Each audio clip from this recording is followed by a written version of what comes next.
Welcome to the Alien Beer Podcast. I'm Chrissy Garrison, and I will be reading my science fiction stories to you. Personal space. Inspiration is a funny thing. It can come to you anywhere, anytime. The idea for a bone to pick came as I drove into work, and I was forced to call my own phone to leave a voicemail so I'd remember it later. This one came as I was walking in a cemetery, enjoying the view from the highest point, and was approached by a sweet girl with none of the usual caution you'd expect her to have around strangers. The main character of this story isn't me, but I have social awkwardness that approaches superpower levels at times, which is why the smile and high five from a stranger was especially touching. I wish making connections, however brief, was always that easy and heartwarming. Personal space. Sometimes I try to think up names for my super self. Mr. Misanthrope, Captain Outcast. On good days, I imagine I'm Repulsor, using my mutant power for the good of the socially inept. And yeah, I'm nerdy enough to have drawn comics of my imaginary super self.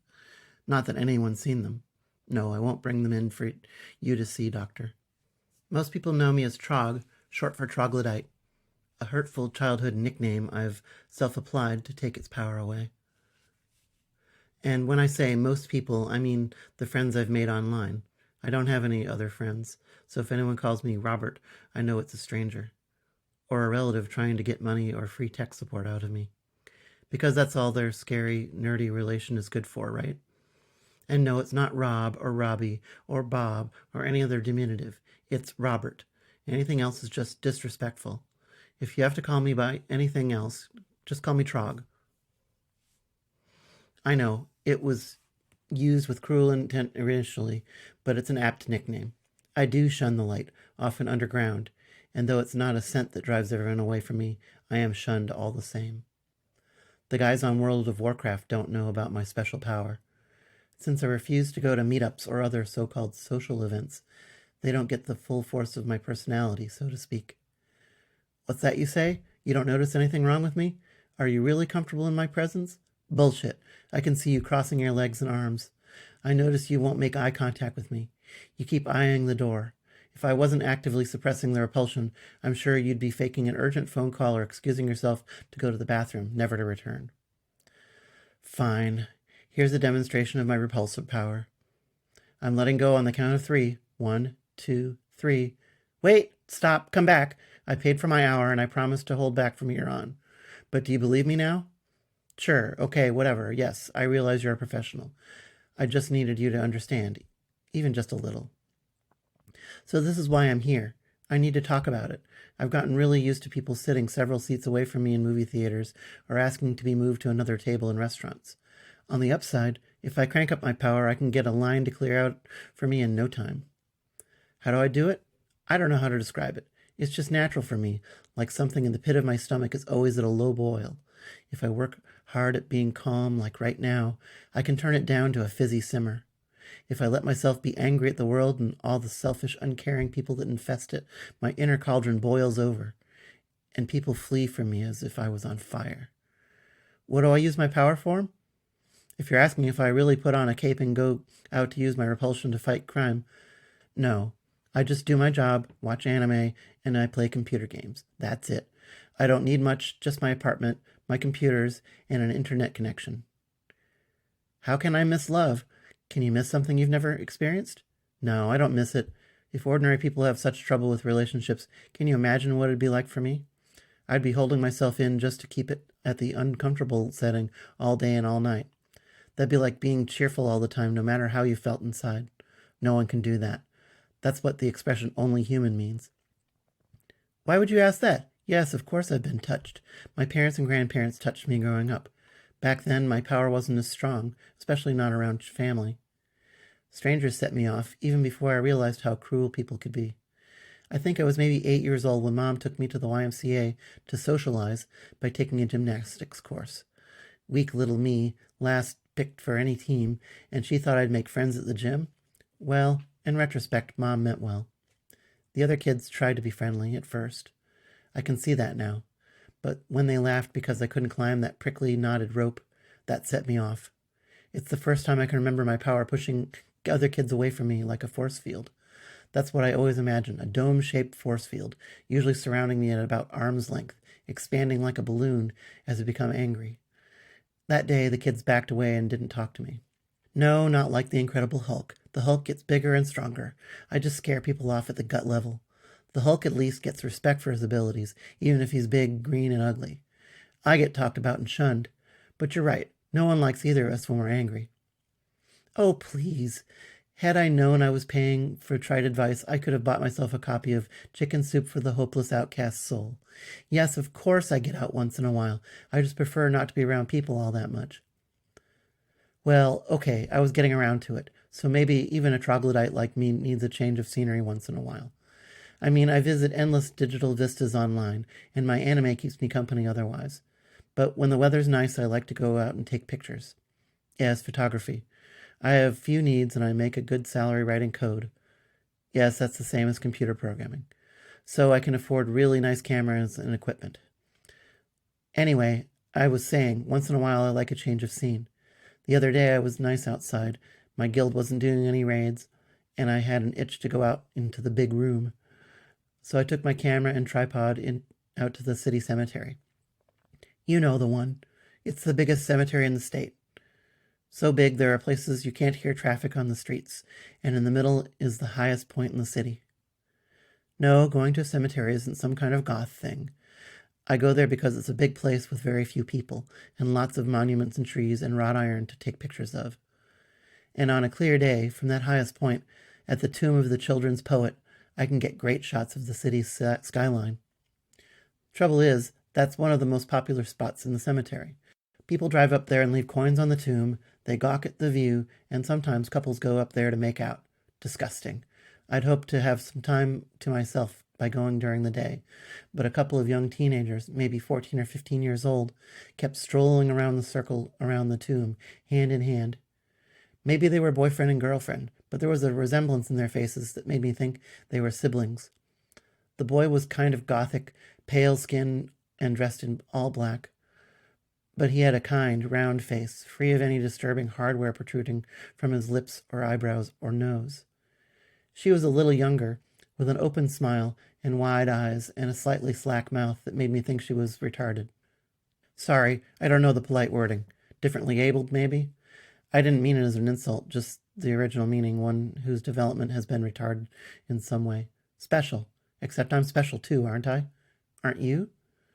Anyway, the special girl was dressed in a hodgepodge of cast-off clothing, an orange scarf, a blue sweater, a tattered blue jean jacket, black jeans with holes in the knees. Each time they walked around, she'd stare at me, her mouth stretching out to shine this goofy smile at me, like I was an animal at the zoo she'd never seen before. She waved on the third time round, and her brother noticed and looked up and flashed me a nervous smile, too. I'll admit it, I freaked out. That never happens to me. They were both close enough that they should have been at least uneasy. Strangers don't just smile at me at random like that. I began to worry what they were up to, so I picked up my camera, tripod and all, and hurried down the hill, away from them. I looked back over my shoulder once, but they didn't follow me. They just continued their slow orbit of the poet's tomb. No, I wasn't exactly afraid of them. I can't explain the feelings. I guess I was wary. I didn't know what they wanted from me. Yes, I see that our time is just about up. No, it's okay. If I think talking like this will do me good, I'll call you to set up another appointment. An assignment? Please. Well, I suppose I could make a regular thing of my photographic tourism of the cemetery. I'll go back in a few days. No, I will not walk up to strangers in public. I scare people off enough as it is. Very well, if I see someone smile at me, I'll smile back next time. Happy? Hello, Doctor, it's me, Trog, Robert. I have to tell you, going back was a great idea. Yes, I know I don't have an appointment, but I thought you'd appreciate a phone call instead of seeing me in person. Do you have a few minutes? Right, sure. You have my billing information. Anyway, I went to the cemetery last night. I didn't want to go up the hill to the poet's tomb at first. I might run into those teenagers again. Yes, even though they seem nice. Sure, if you say so, maybe because they were nice. It wouldn't be the first time I got hurt when nice people ran off when my power pushed them away. No, don't apologize. It's hard to understand, I know. Anyway, I got some spectacular shots of the moon over the Gothic chapel. All those straight lines of pure white grave markers, soldiers' graves, really made the picture. I found myself taking long zoom photos at the Poets' Hill, telling myself I wasn't looking for those two kids. A couple of guys in a big pickup truck drove right up about then. I swear the driver had to be drunk. As he asked me where he could find Dillinger's grave, he slurred his speech. That's another popular place. People put money on his tombstone and have their picture taken there. I guess he's some famous bank robber. There was a movie out a few years ago. I didn't see it. I know where the grave is, though, since I've been around that cemetery and have had a decent mental map of the points of interest. I thought about turning on my repulsor just to get rid of the guy, but I decided it'd just be simpler to give him directions. The driver thanked me and laughed. Just as I opened my mouth to say goodbye, a figure popped up from the bed of the truck, screamed bloody murder, and sprayed me with beer from a shaking can. In the truck's cab, the idiots whooped and high-fived each other. I boiled over, and I could just about see the air shimmer as my controls slipped and my power slammed into them. Their faces went slack, their eyes flew open, and the pickup's tires flung gravel and dirt as the driver floored the truck to get away from me. The steel door of the idiot's truck screamed in agony as it scraped along a headstone on the side of the path. I heard an earthy thud as the headstone broke and hit the ground. The truck continued down the winding pavement, away from me. How sad. I don't know whose monument they ruined. I thought about looking, but I didn't want to get myself even more involved. The clouds in the sky caught fire as the sky itself dimmed. I couldn't see the sun, but the white marble pillars of the poet's tomb glowed bright neon orange up on the hill, a fiery beacon I could no longer avoid. I had to go up there and get some sunset pictures. I wound my way around and up the hill to set my camera on its tripod. The bare branches of the trees joined the clouds and the pillars in an incandescent blaze. I took some dazzling photos, using a few different light filters and exposures. I lost myself in the art. I didn't notice anyone approach. I felt a touch on my arm, feather light. I jumped and whirled. The special needs teenage girl stood just 2 feet away from me, staring, smiling. Oh, that smile. It was the most innocent and angelic expression anyone's ever given me. Had I ever been as happy as this girl? I ached at the thought, for an instant wishing to trade lives with her. I thought at first that she might be interested in what I was doing, or in the camera itself, but she kept on staring at me. My old instincts told me to avoid eye contact or to run from her. Anxiety grew within me, and wave after wave of repulsion radiated from me. And yet, this stranger stood within my personal space and smiled at me, somehow immune. What could she want? I had to know. I noticed her brother still standing below us on the circular drive, no concern showing on his face as he gazed up at us.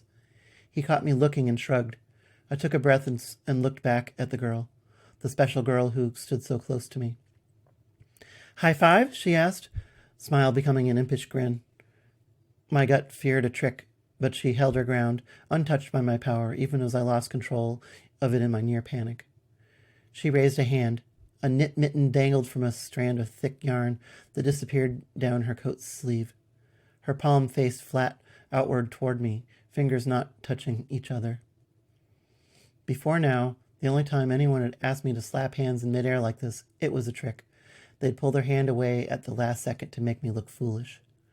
Except that special angelic face could never mask a lie. That smile could never disguise a sneer.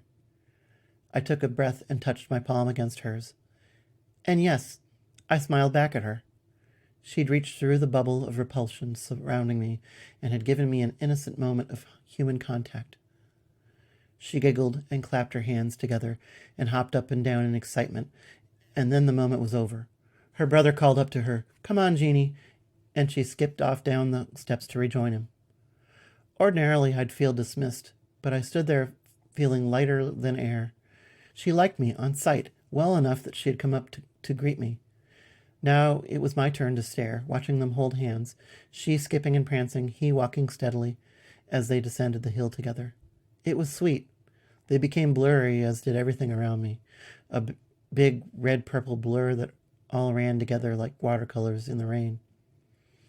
I sat down on the poet's tomb and wept happy tears. I let go of my anger and fear and cried like a child. I felt the low boil inside me subside, replaced by a cool, placid calm. I sat there for several minutes as the light dimmed and the palette painting the clouds and trees shifted toward deeper purples and blues. I stood up when I heard the roar of an engine and shouting below. Then I heard the sound of a girl crying. I forgot about my camera. I bounded straight down the steep side of the hill, past rich mausoleums, shiny obelisks, and stone arches, stumbling all the way. At the base of the hill, I saw the big black pickup truck blocking the road. Headlights pinned my two new friends. And, Doctor, let me tell you, I don't use the word friend lightly. Jeannie blocked the high beams of the truck with one hand, and I saw her shoulders shake as she bawled.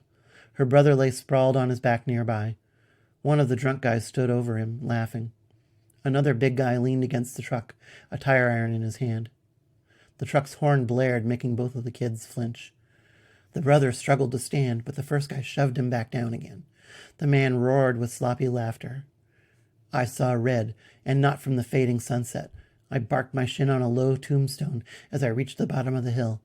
I bit my lip to keep from crying out and limped toward the guys. As I approached, Jeannie put down her hand and cried out towards me, "No!" The two guys turned their attention toward me. I shouted, "Hey!" and gasped for breath, winded from my hasty downward climb. By now, unrestrained animal panic should have overwhelmed these guys as my power swept over the area. Except it didn't. For the first time in my adult life, I didn't feel the boiling in my gut in response to emotions unleashed within me. What? Oh, yes, I did feel the emotions. I was beyond angry, beyond reason, furious. But why didn't they run away from me? What happened to my power when I needed it most? I glanced back at Jeannie, and the shiny tear tracks on her face ripped at my heart. Her lower lip quivered, and she mimed pushing me away. "Go back. Bad men. You'll get hurt." Yeah, like I'd just walk away. "Look, you guys," I found myself saying to Shover and Tire Iron. "You'd better go. Leave these kids alone." Shover got in my face, and I smelled some kind of flammable alcohol in his breath. "Yeah? Who's going to make us? A skinny geek like you?" Once more, I reached deep within me to bring out the repulsion field, to make these guys want to be somewhere, anywhere else. Nothing happened. I looked the guy in the eye. "Look, I'm warning you, I'm a lot more dangerous than I seem." He laughed again, and Tire Iron advanced on me. I took that moment to turn around and yell at Jeannie and her now upright brother. "Run! Get out of here! Call the cops!" Jeannie reached a hand toward me, but her brother hooked an arm around her and dragged her headlong down into the darkening fields of graves, disappearing into shadow almost instantly. I turned around to face the rednecks and saw stars. They tasted like electricity and copper. I must have blacked out for just a couple of seconds as the back of my head bounced off the pavement. My eyes opened and I saw the two guys standing over me. Tire Iron said, "Now we're going to fuck you up good, asswipe." The engine of the truck roared, and they whooped and howled along with it. Just then I heard a shriek and a deeper yell further off. Feet pounded and a warm, skinny body flung across my prone form. Jeannie had come back, and she was protecting me with her life.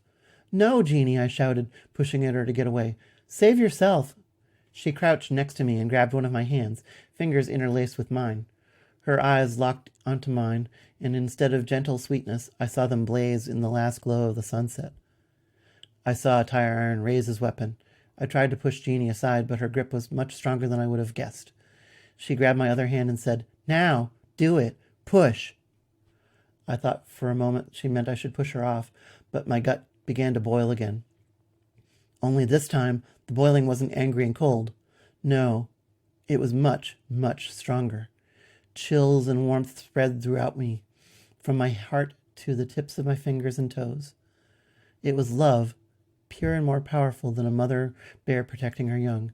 It radiated from this innocent girl, amplified by my power. Waves of warm, irresistible power radiated from me. From us, the waves formed a dome, and the Tire Iron glanced off it like a tangible field, a shelter from hate and evil. The metal bar clanged off the pavement, and Tire Iron backed away, and he sucked at his fingers as though burned. The dome brightened and grew, and soon I could no longer see outside, but I could feel it as it bumped up against the truck. Metal groaned as the dome pushed several tons of pickup truck away from us. Then I heard tires squeal as they drove off and felt the pressure release. Soon the dome grew to cover Jeannie's brother, and he came running up. He wrapped his arms around her. She sobbed and let go my hands so she could cling to him and cry into his shoulder. He petted her hair and rocked her gently, sitting there in the roadway next to me. After Jeannie let go of me, the dome lost power and dissolved into darkness of the night. I have to tell you, Doctor, I've never felt more alive than I did right then. Bruised, aching, and dizzy, still tingling from the raw, sun-like power I'd been wielding, my whole being rang with elated triumph. I'd felt love that night, and I felt loved. I think my so-called power is gone now.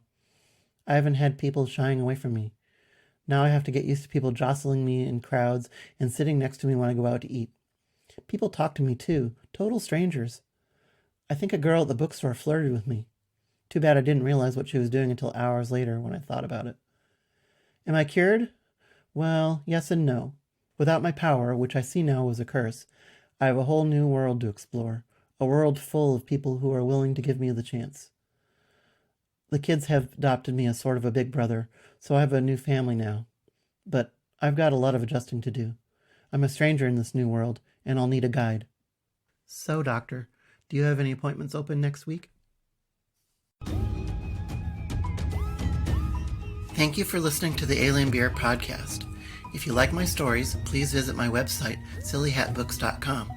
I publish as E. Chris Garrison, and my books may be found in paperback, ebook, and audiobook format on Amazon.com and other places.